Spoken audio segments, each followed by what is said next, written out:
Hi, this is Matt from tracymatt.co.uk, and here I have the Toshiba Camileo H10, which is one of the HD camcorders in our group test.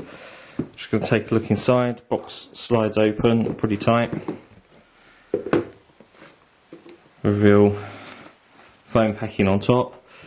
Probably the best presented of the cameras that we've got in the group test, as you can see there, laid in foam in the middle with the remote control set on top. Attractive design there. Pretty basic controls on the remote control, very thin, you can easily put that in your pocket.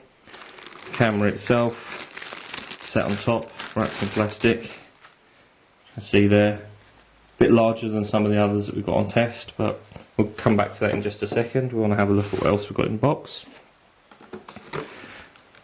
So underneath we have a CD with the video codecs, ARC software and the user manual.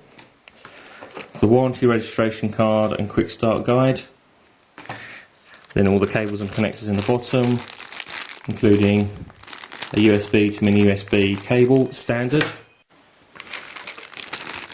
There's an HDMI cable included. It is a standard HDMI on one end and then mini HDMI on the other. You don't typically get this cable included with camcorders in actual fact, especially ones with a mini HDMI, so that's pretty good.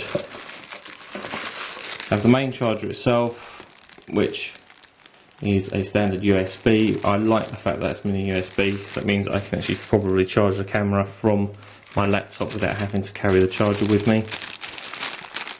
There's another cable here, which is a composite video cable. Note that there's only one audio connector there, so you're not going to be able to output stereo if you're using composite.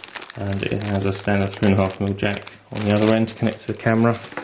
And last of all, we have battery, which is 1050 mAh. Not particularly large battery considering the size of the camera.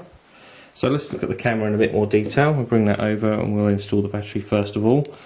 Underneath there is a slot at the compartment where the battery sits inside. So pop the battery in the bottom there, and a little spring-loaded lug there stops the battery from falling out. And then there's the SD card slot. Not sure what the maximum capacity that this model will support on SDHC, but I assume it will be at least 8 gig, possibly 16. On the front we have a very large aperture lens with a flash above, 5x optical zoom. You might expect more considering the size of the camera, but it is only 5x. The screen opens at the side, which turns the camera on. It's a 2.7-inch widescreen TFT display. Not touch screen, all the controls are through the buttons on the back of the camera. Not much to really see inside. There is a cover over the connectors. So you've got your normal TV out, which is the 3.5mm jack that we mentioned, the mini HDMI and the USB, all under this cover here, which is a nice idea, stops dust and debris getting inside. There's a button there to turn the camera on and off, but as I say, when you actually open and close the LCD, that does turn the camera on and off anyway. On the top, we've got wide angle and telephoto controls for zooming in and out.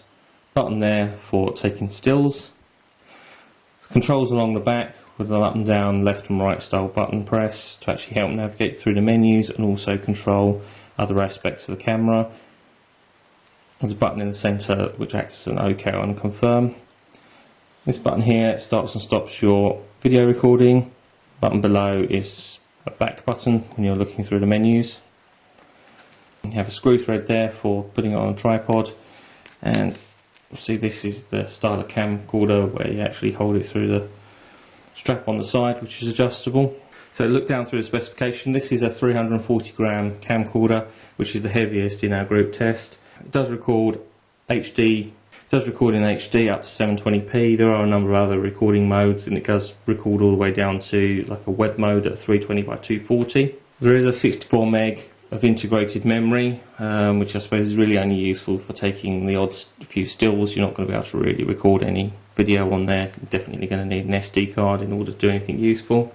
Maximum still capture is up to 4608 by 3456 pixels, which equates to about 10 megapixels, because there does have a 10 megapixel sensor built in. Not sure if you can actually record stills at the same time as recording video. We'll confirm that in the review. Nothing official in the specification regarding the battery life. As I mentioned just a moment ago, that does seem like quite a small battery for the size of the camcorder, but again we'll try and comment on that in the review. It should be online pretty soon.